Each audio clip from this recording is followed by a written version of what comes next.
Yo guys, welcome back to the channel. So today we have a bit of a different video and we're actually going to be reviewing this microphone right here. So FIFINE sent out their AM8 USB/XLR microphone. Now this is a budget friendly microphone coming in around £55 on Amazon, and as I said, they were kind enough to send it out to us and ask us to review it and test it out and see what we think of it. Is it a good choice for a budget microphone? Anyway, let's get on with the video. Let's dive in, unbox this microphone, test it out and see what it's all about. Okay guys, so this is what the box looks like.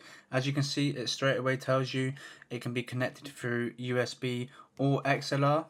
Now one thing to note about connecting it via XLR is that the RGB, the mute buttons and the knobs and the monitoring can all only be used via USB, since they need power to obviously support it. But if you use XLR, you can use those functions on your interface or mixer. So let's open this box and see what's inside, see what the parcel comes with.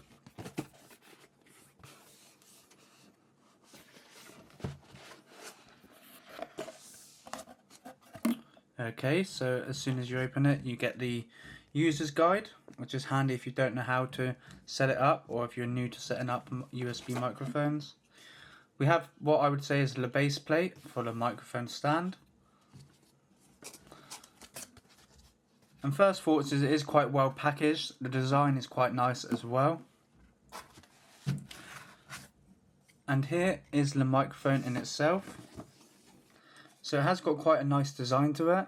So it is on this swivel as well, so it will move around quite freely. You could also connect this to a boom arm, which we will be doing today because I do have a FIFINE low profile boom arm as well.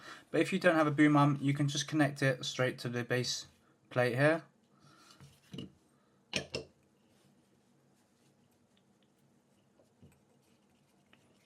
Like this.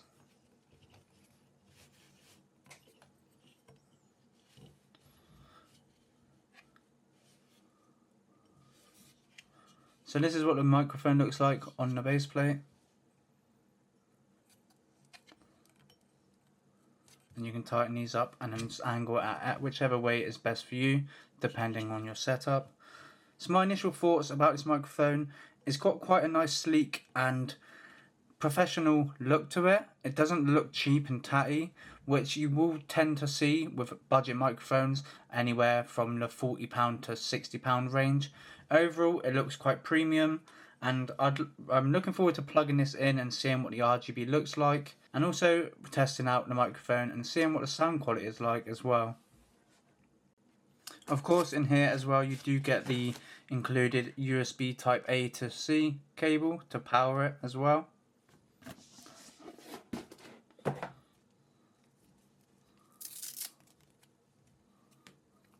So let's plug this microphone in and see what it looks and sounds like.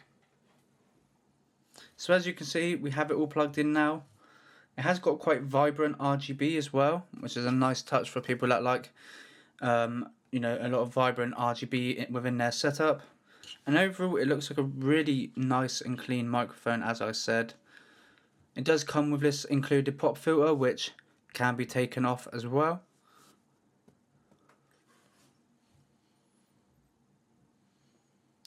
And the base stand as well is very sturdy.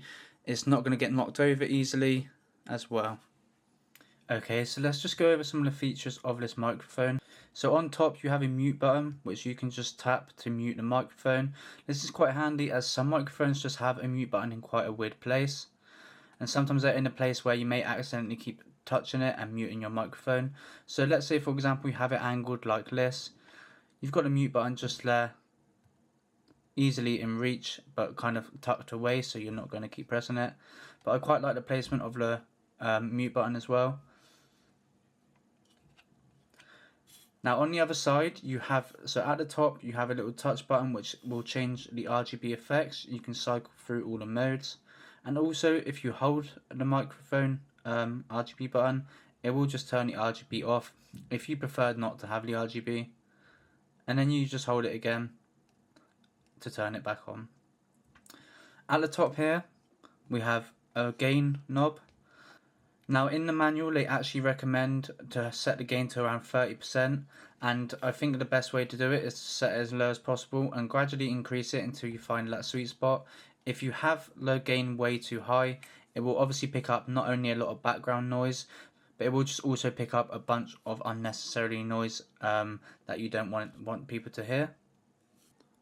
Now, FIFINE didn't send this out to me. Like I said, when I transformed my setup, I just bought this on Amazon, which is the FIFINE low profile boom arm. And we're going to be actually connecting it to that, as FIFINE themselves do suggest to use it with a boom arm for better noise rejection and audio quality.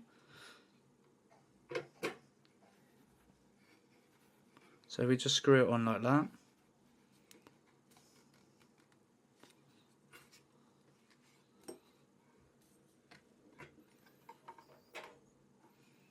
And there we have it.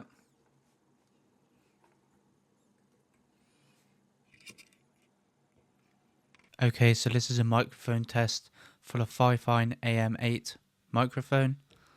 1 2 1 2 1 2. Hello guys, how you doing? So I've set up the microphone on the boom arm that I purchased, and this microphone is currently around 5 to 6 inches away from my mouth, and honestly the sound quality of this microphone for only £55 is insane. See, I actually use a Shure MV7, which I purchased around a year ago, and that microphone cost me over £200.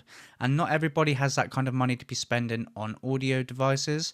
So if you're on a budget and you're looking for a microphone under £100, I think this is such a great option. Not only are the functions very easy to use and it's very easy to set up, but the fact that the quality sounds this good for a £55 microphone is just insane. Overall, I think this microphone is a very solid product, especially for a £55, as I mentioned. It still blows my mind that this microphone only costs that. Now, my first microphone was a Blue Yeti because I seen every streamer use it back in the day, and I think that cost me around £100. And I would say the audio quality of this is much better than that as well. So anyway, guys, this is what the microphone sounds like. Let me know what you think of the microphone yourself. I will leave a link to the microphone and even the boom arm in the description. Anyway, I hope you all have a good day, and I'll see you all soon.